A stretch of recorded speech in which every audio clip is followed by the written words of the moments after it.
Knowledge is power, and so on the rich, meet inspiring, reputable individuals who've climbed up the ladder of success, but not without trials and tribulations and battles along the way. Listen to their stories, find out the role they play in our society, be inspired as we get out of them what our viewers truly need to know to reach those heights. Folake, getting the answers that help you make sense of the journey. Fascination made me want to study. Who's next on the seat?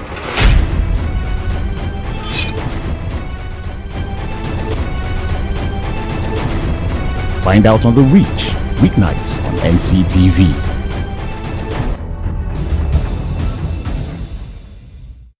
Hello everybody, welcome to the program. Thank you for joining us today. With me I have Dagogo Bristol, the CEO of Keja Girls.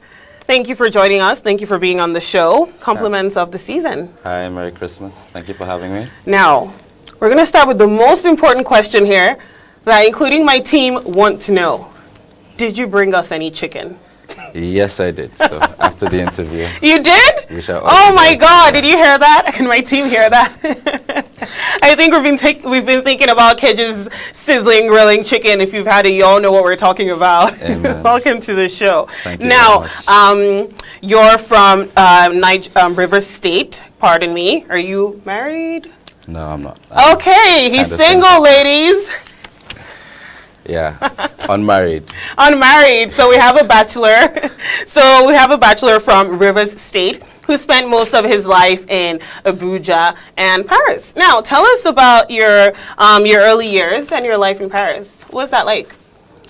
Okay, I mean, it was, to be honest with you, it was a bit challenging because of the language barrier at first, but I guess after like 2 or 3 years, I started to pick it up a bit. I actually grew up in Paris myself. Ah, well? Yes, yes. But you know, we would speak in French, but no one would understand us. You know, so let's not do that. We can do that later. But yeah, I totally understand what you mean. But along the years, I'm sure it must have been harder for you though, because I actually had knowledge of French before that. Foregoing. So, but yeah. So what else was challenging? How talk to us about that. Not to sound, how do I say? Not grateful, content. Yeah, not grateful or uncontent, but I guess in my personal experience, like out of Europeans, I think I prefer like maybe the Spanish and maybe the English to the French, because they can be quite reserved, and like if you don't speak their language, it's get to be a bit left out. Yeah. Even when they speak English, sometimes like they don't, you know. Now, you're also a lawyer, and you were called to bar in 2015. Hello, ladies. The profile keeps going up. So, now, can you sort of walk us through your decision to study law? Now, what was that like? And, you know, in a Nigerian setting, I always ask this question. Were you influenced by your parents? Did they tell you to, you know, this is what I want you to study? They sort of lead you to it, you know, like when they do it indirectly but directly, like, oh, you should study law, but I mean, do what you want.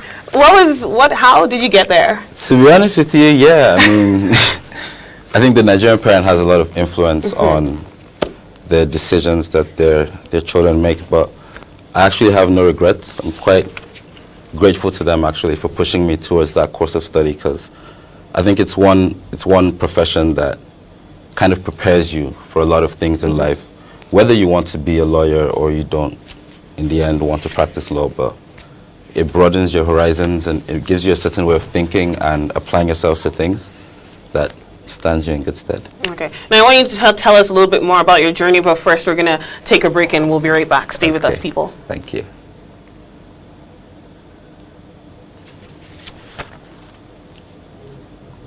Power, and so on the rich, meet inspiring, reputable individuals who've climbed up the ladder of success, but not without trials and tribulations and battles along the way. Listen to their stories, find out the role they play in our society, be inspired as we get out of them what our viewers truly need to know to reach those heights. Folake, getting the answers that help you make sense of the journey. Fascination made me want to study. Who's next on the seat?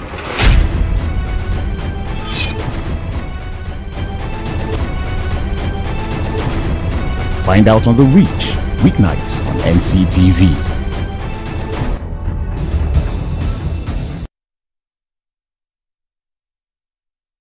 Back. Now we're on the topic about your journey in law. Now, so tell us, what was your journey like studying law? Like from university to law school? Yeah, pretty much.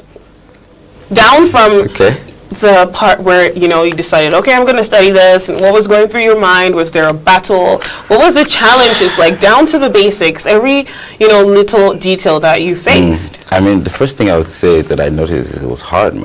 Like, it was pretty hard, especially like, I guess university is pretty much the same for everybody. Everybody, maybe, depending on your seriousness, doesn't take the first year too seriously. Then from there, you know, they apply themselves, and so I guess it's the same story as me, as for other people. But then the Nigerian law school itself is, it's very challenging. It's very tough. They don't really take prisoners, but it's worth it because I think the training does stand you in a better stead. And to any young person either entering the law school or in the law school right now, I would say that they should just keep working hard and, you know, play a little bit and work very, very hard.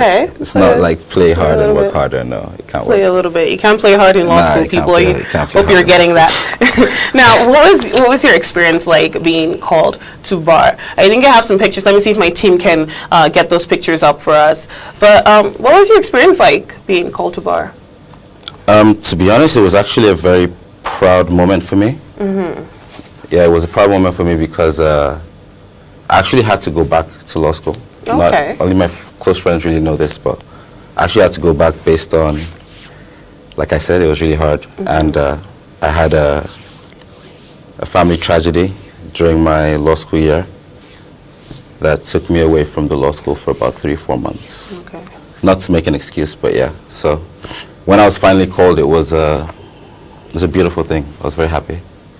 Now, I mean, considering you're a lawyer and everything, let's get your opinion and input on this.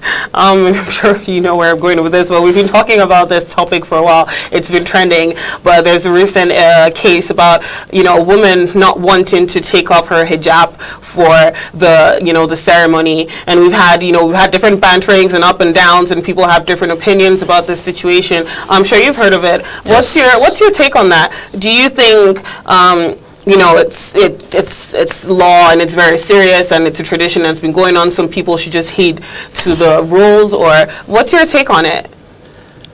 Well, I think it depends on which me you're asking.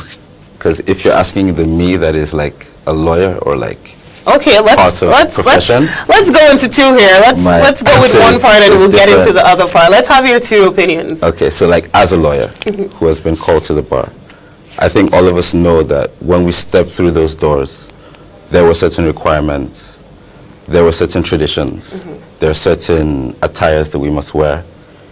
And regardless of our personal feelings towards those attires, traditions, and rules, basically, I think they should be obeyed because you knew what you were signing up for before you signed up for it. As to whether we could move forward, maybe change some of our traditions, that's a completely different argument.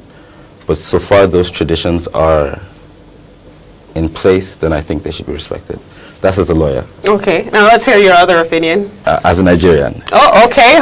When you put it that way, I mean, go right ahead. So as a Nigerian, I believe that we have probably the most diverse, multicultural, several religions country in this world. Absolutely. And therefore, I think more than others, we should know how to accommodate everybody. I think back, I don't know if it's still a thing, but there was this thing that came out with like the bikinis, but they like edited the bikinis, so they had like a scarf, attached and stuff. I don't know, but like the world moves forward, and there are modern ways of doing things, and you don't necessarily have to disregard another person's culture or religious beliefs. I think there's space for that to be incorporated into our society, into our systems. All right, so that's well said on both angles. Let's move on to some more chicken talk. Now, you ran a poultry farmstead with your family, which opened in 2014, Keja Farms. Now, how did it come into fruition? The poultry? Yes. I mean, from law to farms, what's going on here? How did that happen? like I said, I'll be honest. Like I don't think I don't think I would have made the best lawyer. So I decided to maybe apply some of my. So we're putting it aside that. Well, you just did law for your. I'm just saying that my peers are very, very skilled and talented, and there's a little margin for. I wouldn't sell yourself short. Sure. Okay. But that's just it just happened. To be honest with you, it was an opportunity. There was a space available, and yeah, it just happened. It just happened. It just happened. Okay. We thank God. All right. Now, so what have you been doing? So what's the whole thing with the farm? Is it like a family business? Can you tell us some more about Keja Farms for people who don't, some people don't know about it? Tell us about it. Keja Farms is a limited liability company. It is mostly a poultry. So we do broilers, then we do layers as well, which are like eggs. So we also do some limited like agriculture, like farming, but it's mostly geared towards producing our own feed for our birds. And that's it. So we sell eggs, we sell chickens, we sell chickens to ourselves, that's the KJ Grill, and then we sell chickens to the open market. And where is this based? Where are you based? It's in Kubwa. In Kubwa, all right. Okay, now we're going to I want us to dive into some more projects that Dagogo has been participating in, but we're going to take a short break, so we'll be back. That's the beginning. Yes. Okay.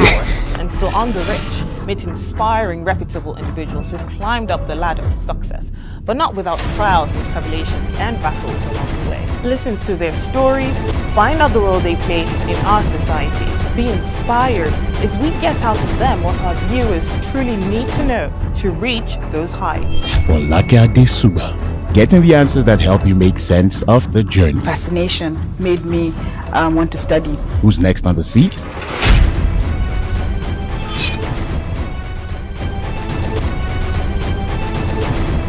Find out on The Reach, weeknights on NCTV.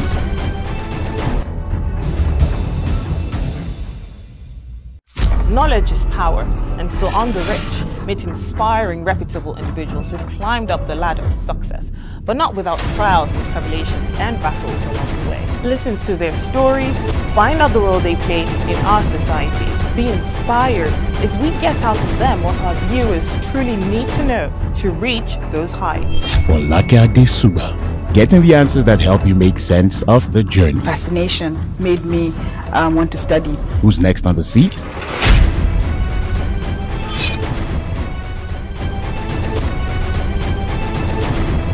Find out on The Reach, weeknights on NCTV.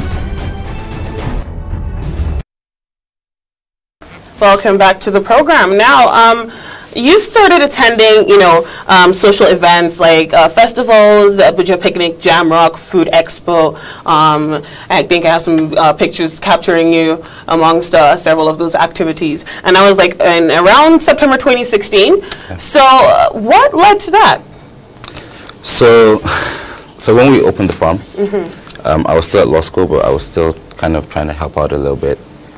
And at some point in time, I realized that most of the people that I was selling a raw product basically, and it was being prepared and then resold.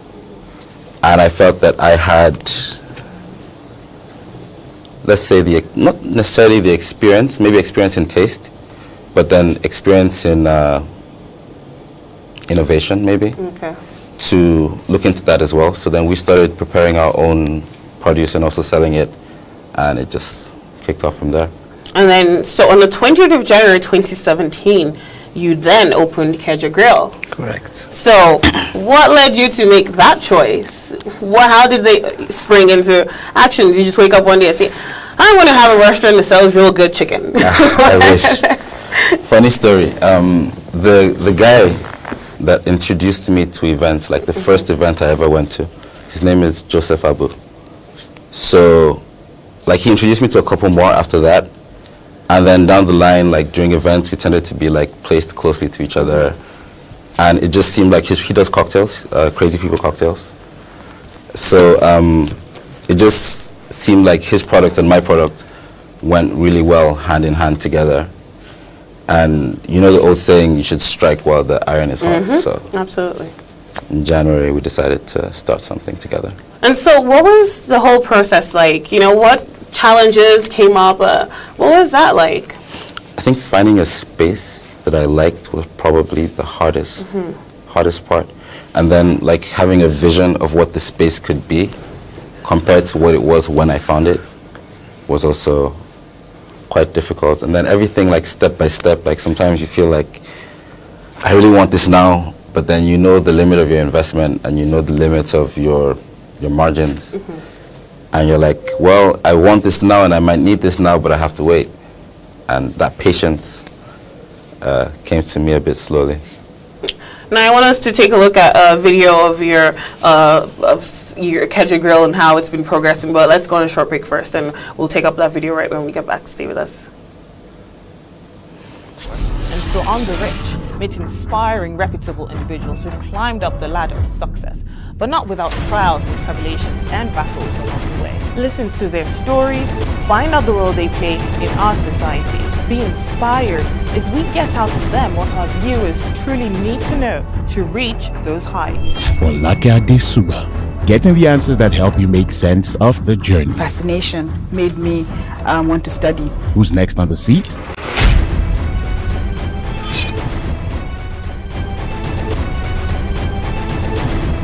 Find out on The Reach, weeknights on NCTV.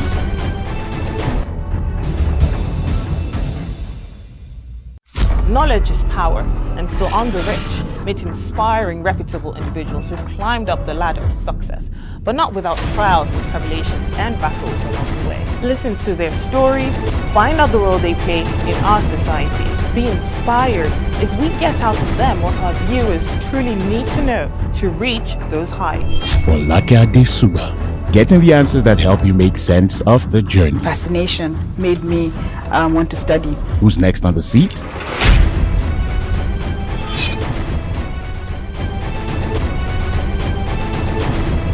Find out on The Reach, weeknights on NCTV.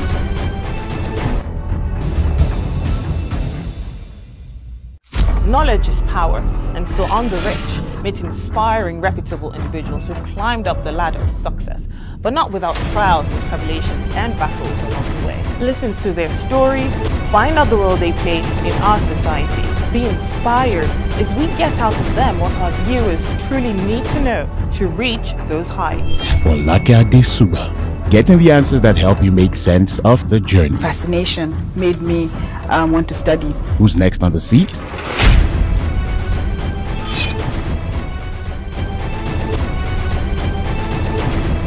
Find out on The Reach, weeknights on NCTV.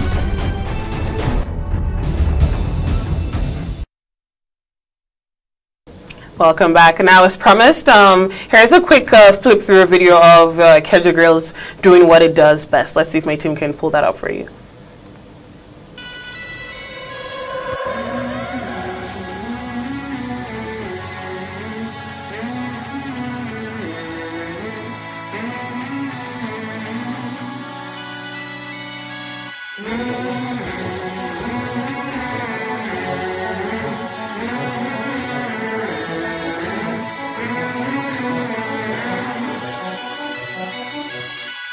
Let me escape in your arms.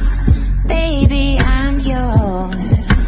Baby, I'm yours. Love don't come easy at all. I miss you so much. I miss you so much.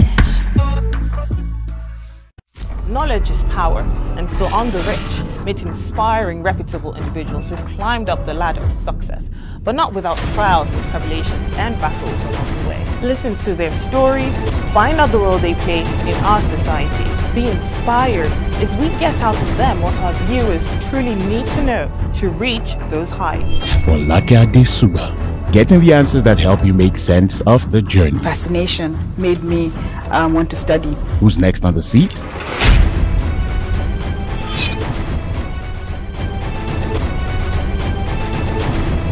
Find out on The Reach, weeknights on NCTV. You've definitely come a long way by the looks of that video. Now, since we're still in the conversation of how everything got started, now, did you acquire the land from someone, or are you renting? What is the process within those logistics? So it's a rent situation right now. Okay. Any details to help other people who are, you know, how to get on how to, you know, what is the land situation looking like these days, or the rent situation looking like those days for people who want to, you know, start it up? Okay. I think probably you have to look at the price you're being quoted for versus like the amount of space that will be available and how you can best use that space. Is there like a best period for these kind of things, or to rent? Is it just try your luck out, or? I honestly wouldn't know. Like, I think it's a searching thing, because I kind of looked for like almost 3 months, and I was quite lucky. Of course, now Kedja Girls is doing so great. You're involved in different events, food expos. Let's see if we can pull up the pictures of some things that you're involved with. But you know, you're also involved in food expo.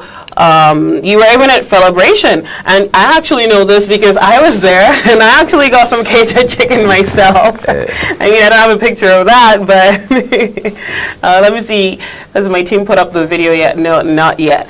But you were there. So what is it like being involved in all these, you know, partnerships of events and everything? Well, it's great. Shout out to Kwadi, who organizes Food Expo. Shout out to the whole Jamrock team that organized Celebration, and I think we're just lucky and privileged to be invited to these things. I think the Jamrock team quite like our work, so sometimes they feel comfortable working with us when it's possible. And Food Expo was actually the first event we ever did. It was our... What was that like? It was scary, man, because I went with a certain amount of things, and I was like, okay, how many am I going to sell?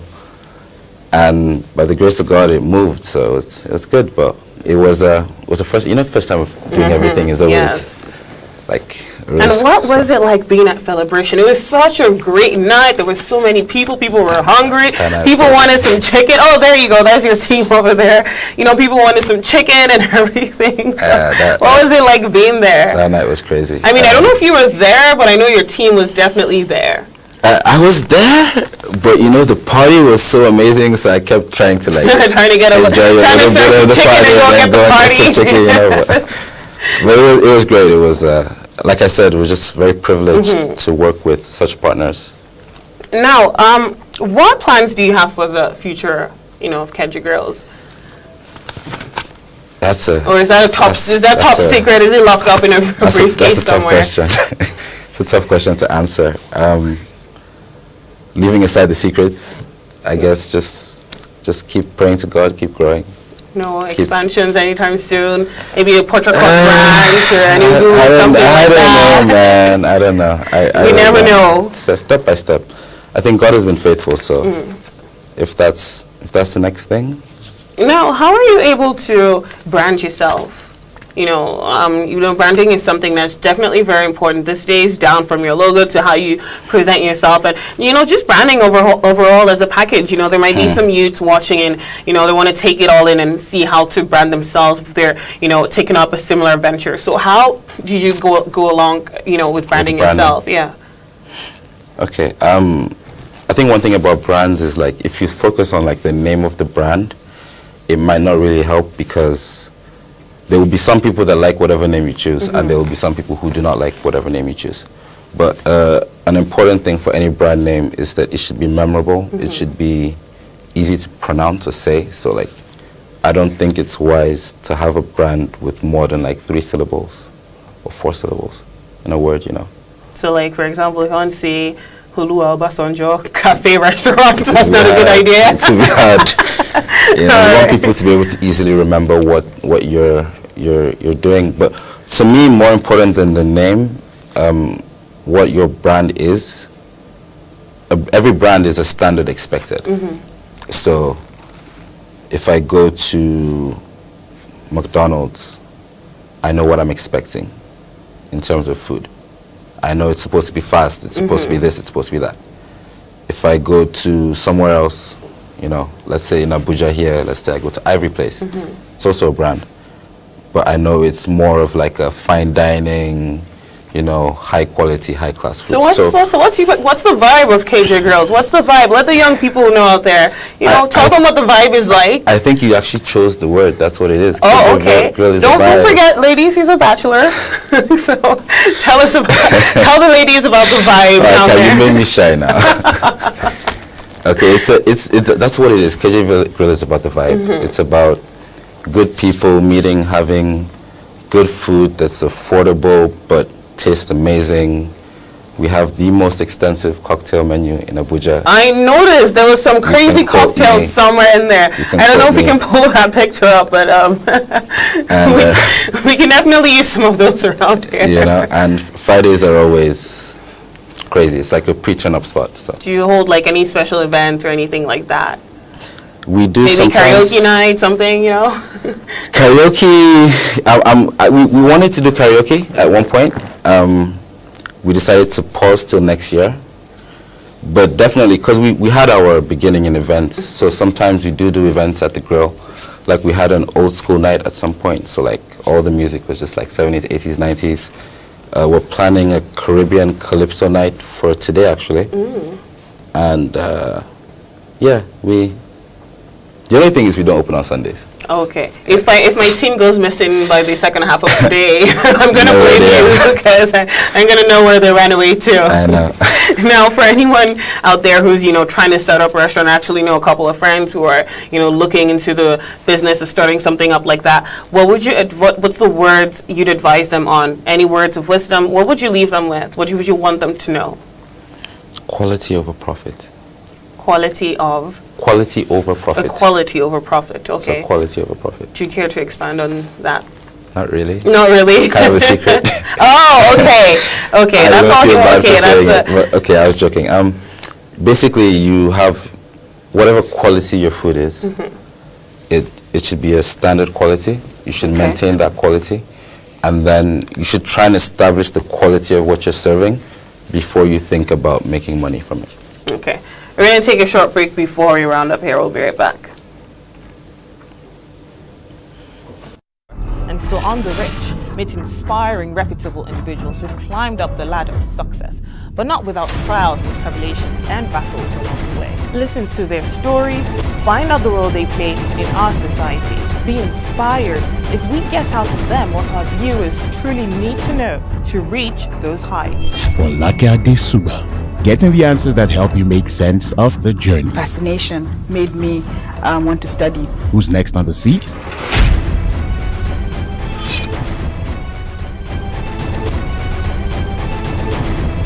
Find out on The Reach, weeknights on NCTV.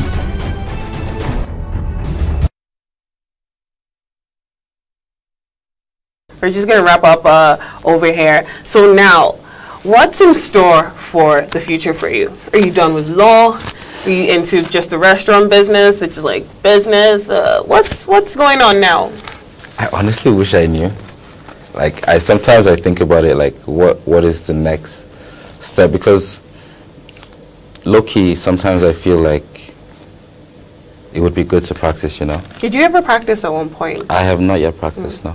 I've just been called, but I haven't practiced. So sometimes, do you think you're intrigued sometimes? Exactly. Sometimes I'm like, what did I do all of this for if I don't eventually practice? It's kind of like a woman going to school and her husband telling her to stay at home. Exactly. To be honest with you, to use that analogy. That's a perfect analogy. But on the other hand, I guess in this case, my husband would be the restaurant. So the restaurant is like, stay at home. Stay here, do what you need to do for me. So I don't know, but by the grace of God, maybe there'll be a time when I don't need to pay so much focus to the restaurant, although I don't even think I really want that. So it's really confusing to me because the restaurant pulls me in one direction and then my training as a lawyer pulls me in another direction, and it's like... Thinking you can do some kind of law that has to do with, like, I don't know, catering. Restaurant bylaws or something like that. I don't think I'll make money from that. don't think there'll be money there for anybody. Okay, well, we're going to round up here. Thank you so much for joining us today on the show. It's been amazing. I think we definitely had a ball. All right, everybody, we're going to wrap up now. You can catch us on The Reach the same time, weeknights. If you want to know who's next on the seat, we'll see you on Monday. All right, thank you. Knowledge is power, and so on The Rich, meet inspiring, reputable individuals who've climbed up the ladder of success, but not without trials and tribulations and battles along the way. Listen to their stories, find out the role they play in our society, be inspired as we get out of them what our viewers truly need to know to reach those heights. Folake, getting the answers that help you make sense of the journey. Fascination made me want to study. Who's next on the seat?